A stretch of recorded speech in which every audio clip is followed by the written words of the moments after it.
সর্বভারতীয় যে সংগঠন আছে, national coordination committee of pensioners association, যত সংগঠন আছে পেনশনার্সদের সারা ভারতবর্ষে, আমরা চেষ্টা করছি তাদেরকে সবাইকে একটা ছাতার তলায় নিয়ে আসার জন্য। তার উদ্যোগ আমরা নিয়েছি 2006 সাল থেকে।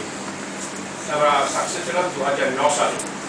সারা ভারতবর্ষে আমরা NCCPA গঠন করেছি, তারও সভাপতি আমি।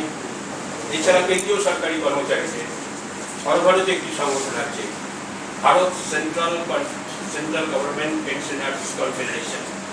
সেখানেও সেন্ট্রাল গভর্নমেন্টের rail, defence, PMT, income tax, যত রকম ডিপার্টমেন্ট আছে কেন্দ্রীয় সরকারের, তাদের যে সমস্ত পেনশনার সংগঠন, তাদের সংগঠন সৃষ্টি হয়েছে স্বাস্থ্য বেতন কমিশনের গঠনের একটি প্রাক মুহূর্তে, এবং তারও আমি অন্যতম সহসভাপতি।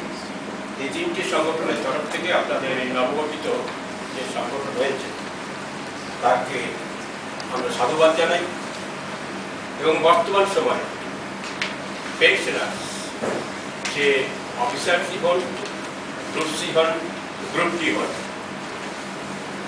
সবাই আক্রান্ত।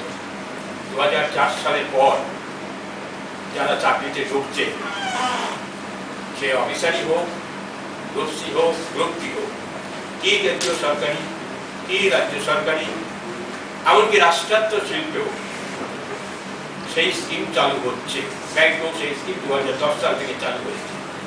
সেটা আদৌ পেনশন নয়, নাম দিয়েছে যদিও কেন্দ্রীয় সরকার নিউ পেনশন স্কিম, ওটা আদৌ পেনশন নয়। আমরা বলি ওটা পেনশন ডাকাতি করা হয়েছে, robbery of the pension system.